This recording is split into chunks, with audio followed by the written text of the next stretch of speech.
Hello students, welcome to Studify Success. I am your mentor Priya Pal and आज की class में हम पढ़ने जा रहे हैं क्लास 10th मैथ्स का चैप्टर नंबर 4 क्वाड्रेटिक इक्वेशन, जिसमें हम एक्सरसाइज 4.3 का पहले इंट्रोडक्शन जानेंगे और उसके बाद उसके कुछ क्वेश्चन सॉल्व करेंगे. ओके तो आज का टॉपिक है solving the quadratic equation using the quadratic formula. अभी तक हम क्वाड्रेटिक इक्वेशन को, जो हमारा पार्ट 1 था इस चैप्टर का, उसमें हमने क्वाड्रेटिक इक्वेशंस को मिडिल टर्म स्प्लिटिंग से क्या करना, सॉल्व करना सीखा था. अब हम क्वाड्रेटिक इक्वेशंस को क्वाड्रेटिक फार्मूला से सॉल्व करना सीखेंगे. ओके ये चैप्टर नंबर 4 का सेकेंड पार्ट है.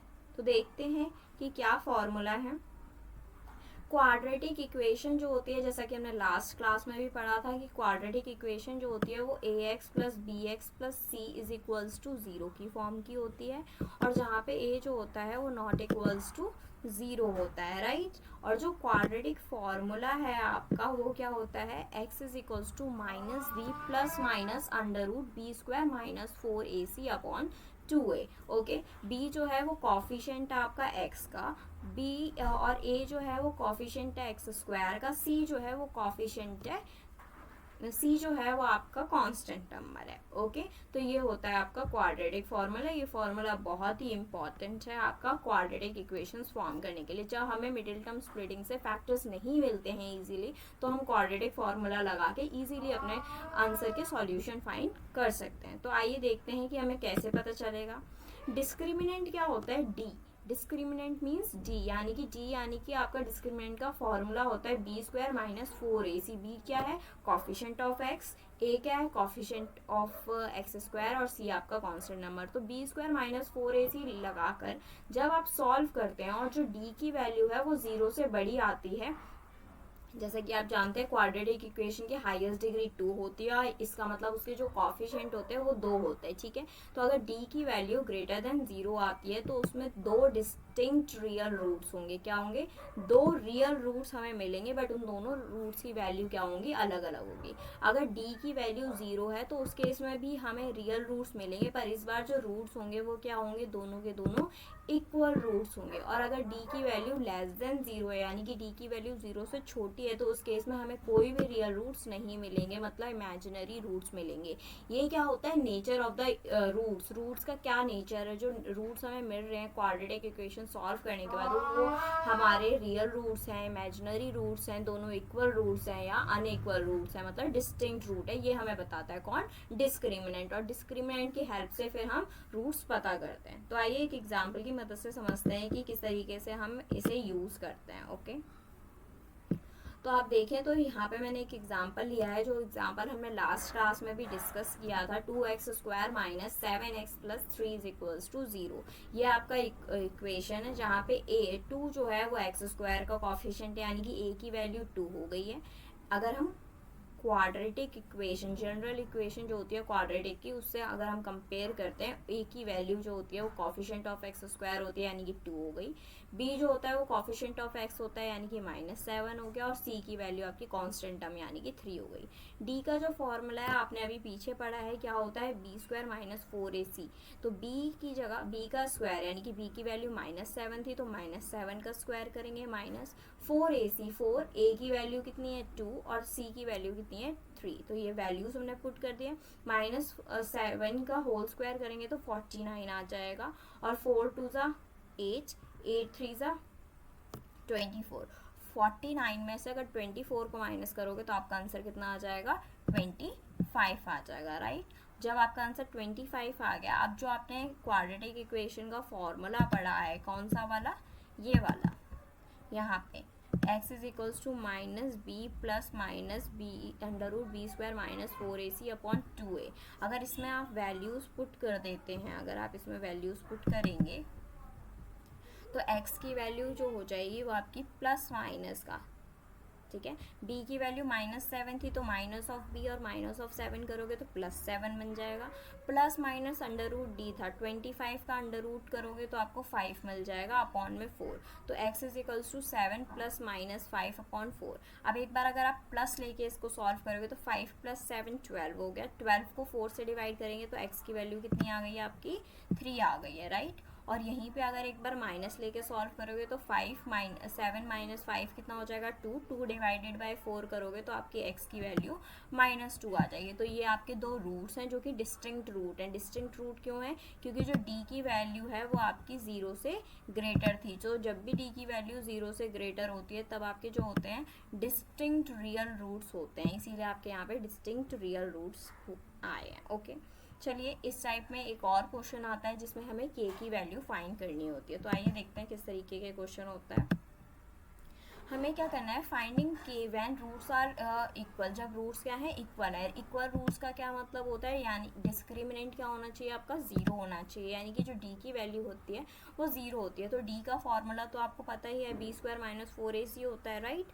b² - 4ac होता है। तो अगर इसमें आप डिस्क्रिमिनेंट की वैल्यू b² - 4ac रखेंगे तो b की वैल्यू कितनी हो गई k, तो k का स्क्वायर 4ac, 4 इंटू a की वैल्यू 2 और c की वैल्यू 3, तो 3 2 ज़ा 6, 6 इंटू 4 24। तो जब आप डिस्क्रिमिनेंट के फॉर्मूले में वैल्यूज पुट करेंगे, b² - 4ac में वैल्यू पुट करेंगे जहाँ पे a की वैल्यू 2, b की वैल्यू k और c की वैल्यू 3 है, तो आपकी ये इक्वेशन ये बनेगी k² - 24 और डिस्क्रिमिनेंट की वैल्यू कितनी है, 0 है। क्यों 0 लिखा है, क्योंकि यहाँ पे इक्वल रूट्स दिए हुए थे, ठीक है। अब ये माइनस का 24 दूसरी साइड जाएगा तो प्लस का 24 हो जाएगा, तो k² = 24 हो जाएगा। स्क्वायर अंडर रूट में बदल जाएगा तो आपका आंसर ये आ जाएगा 2√26। ओके, तो k की वैल्यू आपके पॉजिटिव और नेगेटिव दोनों हो सकते हैं, प्लस का 2 के और सेकेंड इज माइनस का 2√6। ये दो आपकी k की वैल्यू हो गई हैं। आइए देखते हैं कि आगे वर्ड प्रॉब्लम अगर हम सॉल्व करते हैं तो पहली आपकी वर्ड प्रॉब्लम है product of 2 consecutive positive number. 2 consecutive positive number जो इंटीजर है, पॉजिटिव इंटीजर, उनका मल्टीप्लाई, प्रोडक्ट यानी कि मल्टीप्लाई अगर आप करते हैं तो कितना आना चाहिए, 132। तो हमें इंटीजर्स फाइंड करने हैं। कंसेक्यूटिव का मतलब मैंने लास्ट क्लास में भी आपको समझाया था। कंसेक्यूटिव नंबर होते हैं जो लगातार आने वाले नंबर होते हैं, जैसे कि 3 के बाद 4 आता है, 4 के बाद 5 आता है, तो ये कंसेक्यूटिव नंबर्स हो गए। तो अगर मैं फर्स्ट पॉजिटिव इंटीजर क्या ले लें, x ले लें, तो जो सेकंड पॉजिटिव इंटीजर हो जाएगा वो क्या हो जाएगा, x+1 हो जाएगा, राइट। अगर x और x+1 का क्या किया जाए, प्रोडक्ट यानी कि मल्टीप्लाई किया जाए, तो x इंटू x+1 का अगर मल्टीप्लाई करेंगे तो 132 आ जाएगा। तो x इंटू x कितना हो जाएगा, x², x इंटू 1 क्या हो जाएगा, x हो जाएगा -32। आपके पास दो ऑप्शन है इसको सॉल्व करने के, या तो आप मिडिल टर्म स्प्लिटिंग से सॉल्व कर लो या फिर आप क्वाड्रेटिक इक्वेशन से सॉल्व कर लो। ओके, अगर आप इसको सॉल्व करेंगे तो आपका आंसर जो है रूट में क्या एक वैल्यू आएगी आपकी 11, एक आएगी -12। तो जो -12 है उस वैल्यू को हम क्या करेंगे, रिजेक्ट कर देंगे। क्यों रिजेक्ट कर देंगे, क्योंकि हमने बोला था कि हमें पॉजिटिव इंटीजर्स की ज़रूरत है, तो -12 जो है वो पॉजिटिव इंटीजर नहीं होता है, तो इसीलिए हमने इसे रिजेक्ट कर दिया और 11 को हम यूज़ करेंगे। अगर पहला नंबर x की वैल्यू 11 है तो x+1 यानी कि सेकंड जो पॉजिटिव नंबर है उसका वैल्यू क्या हो जाएगी, 11+1 यानी कि 12 हो जाएगी। Okay, I hope it is very easy and ये आपको क्लियर हो गया होगा। आइए देखते हैं नेक्स्ट प्रॉब्लम क्या है। एक ट्रेन है जो कि ट्रैवल करती है 360 kilometre. If the speed increased by 5 kilometre per hour, जो स्पीड है वो अगर 5 किलोमीटर पर आवर से क्या की जाए, इंक्रीज़ कर दी जाए, तो टाइम जो होगा वो 48 मिनट रिड्यूस हो जाएगा। अगर आप देखें तो यहाँ पे किलोमीटर और आवर की बात हो रही है और यहाँ पे 48 मिनट दिया हुआ है। ओके, तो अगर 48 को अगर हम डिवाइड कर देंगे 60 से, किससे, 60 से, 48 को अगर 60 से डिवाइड कर दिया जाए, क्यों डिवाइड करेंगे, ताकि हम मिनट्स को किस में चेंज करें, आवर्स में चेंज कर दे। तो 48/60 करेंगे तो आपका आंसर जो है वो कितना आ जाएगा, 4/5 आवर्स आ जाएगा। ठीक है, अगर स्पीड कम होती है, अगर किसी बड़े नंबर को छोटे नंबर से डिवाइड करते हो तो आंसर बड़ा आता है, और जब बड़े नंबर को थोड़े से बड़े नंबर से डिवाइड करते हो तो आंसर छोटा आता है। तो इसी तरीके से जब स्पीड क्या थी आपकी, x थी, तो 360 डिवाइडेड बाई x करेंगे तो इसमें नंबर जो आएगा वो बड़ा आएगा। 360 डिवाइडेड बाई x+5, अब स्पीड बढ़ गई है तो नंबर ऑफ टाइम क्या लगेगा, कम लगेगा, राइट। तो 360/x माइनस 360x+1, इसमें भी अगर आप 360 कॉमन ले लेंगे और उसको कट करेंगे, सॉल्व करेंगे, तो आपकी जो क्वाड्रेटिक इक्वेशन है वो ये बन जाएगी, x² + 5x - 220 2250, ये आपकी क्वाड्रेटिक इक्वेशन बन जाएगी। आप ट्राई कर सकते हैं मिडिल टर्म स्प्लिटिंग से भी सॉल्व करने की और क्वाड्रेटिक इक्वेशन से। जब आप सॉल्व करेंगे तो आपकी वैल्यू एक आएगी 50 और एक आएगी -50। तो जो ट्रेन की स्पीड होती है वो हमेशा पॉजिटिव होती है, कभी भी नेगेटिव नहीं होती है, इसीलिए 50 जो वैल्यू है उसको हम रिजेक्ट कर देंगे और 45 हमारी एक्चुअल वैल्यू हो जाएगी, यानी कि ओरिजिनल जो स्पीड थी ट्रेन की वो 45 किलोमीटर हो जाएगी पर आवर। और जब स्पीड इंक्रीज होगी तो 45 + 5 कितनी हो जाएगी, 50 किलोमीटर पर आवर हो जाएगी। ओके, आई होप आपको ये क्लियर हो गया होगा। लेट्स ट्राई कि आज हमने क्या पढ़ा है, एक बार समरी देख लेते हैं इस चैप्टर की।